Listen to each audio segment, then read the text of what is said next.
वो इधर आता है तो जब बेटियां देखती हैं उसके हाथ में शहद नहीं तेज़ाब होता है, और जब इनको पता चलता है और ये भागकर घर के अंदर आने लगती हैं तो वो दरवाज़े के अंदर ही इनके ऊपर तेज़ाब फेंक देता है, जिसके बाद इनकी सारी टांग जल जाती है और तकरीबन आधा पौना घंटा ये सड़क के ऊपर ही लेटी रहती हैं और कोई इनकी मदद करने के लिए नहीं आता। अस्सलाम वालेकुम, आप देख रहे हैं पाकिस्तान टुडे और मैं हूं आपका मेज़बान अनीब ज़हीर। नाजरीन, मेरे साथ आप देख सकते हैं नसीम बीबी मौजूद हैं। ताल्लुक़ इनका जंग से है। इनकी 4 बेटियां हैं। वैसे तो कहते हैं कि जो बेटी है वो रहमत होती है, लेकिन इनके खावंद ने इस बात पर इनको तलाक दे दी कि 4 बेटियाँ हैं और बेटा कोई नहीं। बात सिर्फ तलाक तक नहीं रुकी। जब ये तलाक के बाद लाहौर तशरीफ़ ले आई और यहाँ आकर दर दर की ठोकरें खाने लगी, तो जो इनका खावंद है वो झंग से यहाँ पर आया और आकर इन पे तेज़ाब फेंकने की कोशिश की। आप देख सकते हैं इनकी टांग, इसके अलावा इनके पेट का भी बहुत ज़्यादा हिस्सा ऐसा है जो जल चुका है। ये सारा मामला है क्या? नसीम बीबी हमारे साथ मौजूद हैं, इन्हीं से जानते हैं। अस्सलाम वालेकुम। वालेकुम सलाम। माँ जी, मामला क्या हुआ कि क्यों उसने ये सारी हरकत की? क्यों ये आपके पर तेज़ाब फेंकने की कोशिश की? क्यों तलाक दी? क्यों आपको लाहौर आना पड़ा? बस लड़ाई उसने मेरे को बच्चियां हाँ ना तो कहता मेरा बेटा नहीं है, मैंने दूसरी शादी कर लेनी। मैं कहा चल तू ठीक है, राव जंदी नाल तू शादी कर ले, जे अल्लाह पाक तेनू बेटा देगा। तो उसने किया जड़े नहीं, मैं वो मेरी दूसरी जड़ी सौकन है उसने शादी कर ली। मेरी जड़ी दूसरी सौकन है ना उसने कहते मैं लग लग के तो कहती है भी इनू ना मैं पुईयों मरा देवना। मैं कहा चल ठीक है, मैं कहा तुसीं मैनू मरा दिओ। अच्छा, वो कह रही थी कि मैं इनू मरवा देना? जी, वो कहती है मैं पुईयों इनू जे नहीं कहता मैं ना इनू खाता ही खत्म करना है। मैं कहा चल ठीक है, मैं कहा तुसीं मैनू मरा दिओ। मुड़ उन्होंने आखे लग लग के ना तो मेरे को ना तेज़ाब लैके आया। तो मैं ना असी ना जो करके ना असी फैक्ट्री च आंदियां पईयां असे, जिसलै असी आंदियां पईयां असे ना तो उस मोल मारी होई आई मूँह दे उत्ते ते मार के ना ते कहंदा जने ना मैं क्या ते जागे च की लैके आया? कहंदा मैं ना शहद लैके आया। मैं क्या शहद नू की करना? मैं क्या बच्चियां तो मिठा खांदियां ही नहीं है। कहंदा नहीं जने बच्चियां किस वेले रोटी छोटी ते ला के ना खा ले सन। इंजे 4 अंदर आन के साडे कोल बैठा भी है, हालांकि मैनू तलाक भी दित्ती होई इस होंदा मेरे नाल कोई ला तलक ही नहीं। मैं क्या चल बच्चियां दे सदके, मैं क्या चल जिहियां बच्चियां आउंदियां जिहियां मेरियां, मैं क्या बच्चियां नू मिलन आंदा। मैं तो उस भरोसे ते रह गई। मैं क्या चल तू बच्चियां नू मिल। अच्छा, बच्चियां नू मिलन आया, जग भरे होया प्लास्टिक तो उहदे विच इतना तेज़ाब भी फिर जन्नी के करना ताई भरे होया है। तो बच्चियां मेरियां, ये मेरी बच्ची कहती है मम्मा जने ना भाई ये तेज़ाब भाई शहद नहीं है, ये तेज़ाब है। मैं कहनी नहीं, मैं खता मैं एडा मैं कहा नहीं तुहाडा पापा लैके आया तो शहद लैके आया। कहती अम्मी जने नहीं ये तेज़ाब है, तू मन या ना मन। मैं पौड़ियां तो तले लत्थियां, मैं जैसे पौड़ियां तो तले लत्थियां ना तो ये वाशरूम में चली गई। मेरी दूसरी जड़ी कुड़ी है ना वो ना कद उत्ते इंज तरह छोटी छोटी बई कद आई, वो उत्थे खलोती है तो उत्थू संदरू जाग च आया। मैं तले जैसे लैके आई हाँ, पौड़ियां तो तले लत्थियां, मैं तले लैके आई हाँ। तो मैनू छोटी कुड़ी कहती है मम्मा तेरे पापा ना तेरे पीछे ना जग लैके आ रही है। मैं आस्ता आस्ता ना मैं टुरी जाती हाँ, मैनू नहीं पता भी मेरे पीछे आंदा पिया, मैं पिछू मुड़ के नहीं डिठा।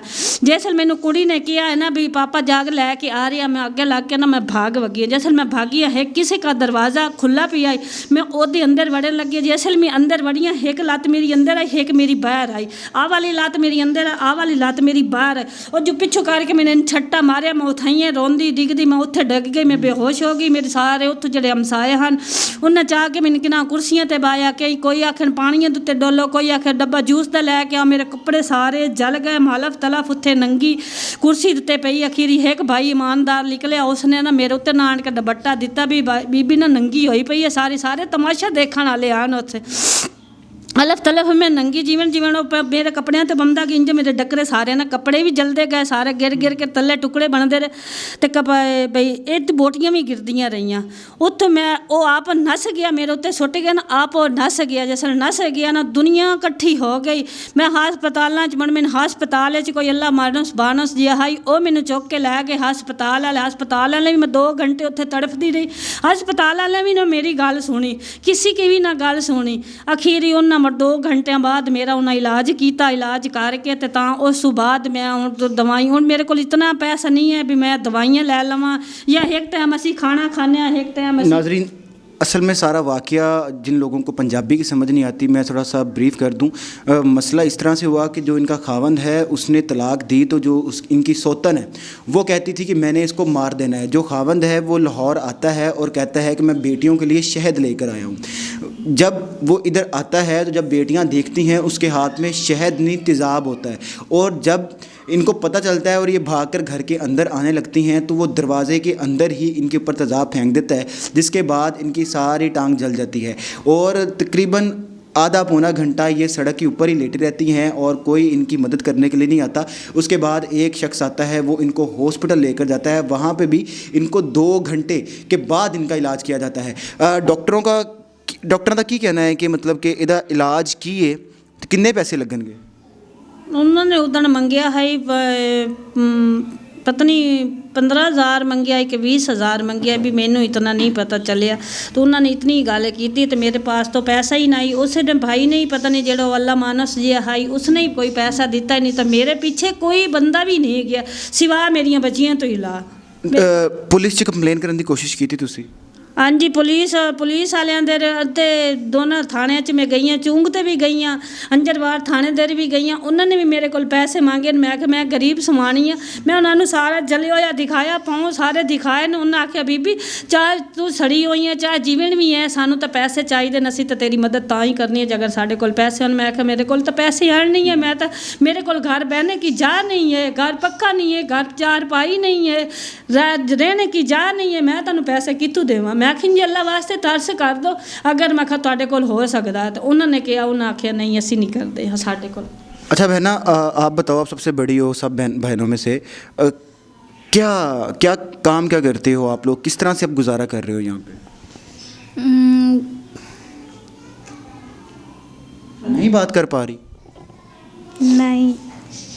ये बहन बात नहीं कर पा रही, बात करते हुए उनकी आंखों से आंसू आ रहे हैं। माँ जी आप बताएं कि बेटियां क्या काम करती हैं, किस तरह से गुजारा कर रही हैं?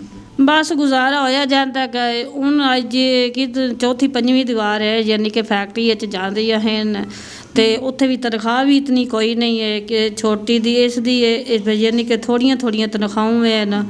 बस वो भी तनख्वाह भी हैं, कभी बच्चियां काम करती हैं कभी नहीं करती हैं, कभी फैक्ट्री वाले भी आते हैं चले जाओ फलान करो वो करो, यही वजह तो फैक्ट्री वाले भी कोई नहीं करते। बाकी ये भाई ये बहना कुछ कहना चाहोगी, देखने वालों से कोई अपील करना चाहोगी? बस भाई इन्नी मेहरबानी होएगी कि मेरी अम्मी का इलाज कर दें, बस सानू कुछ भी नहीं और चाहिए।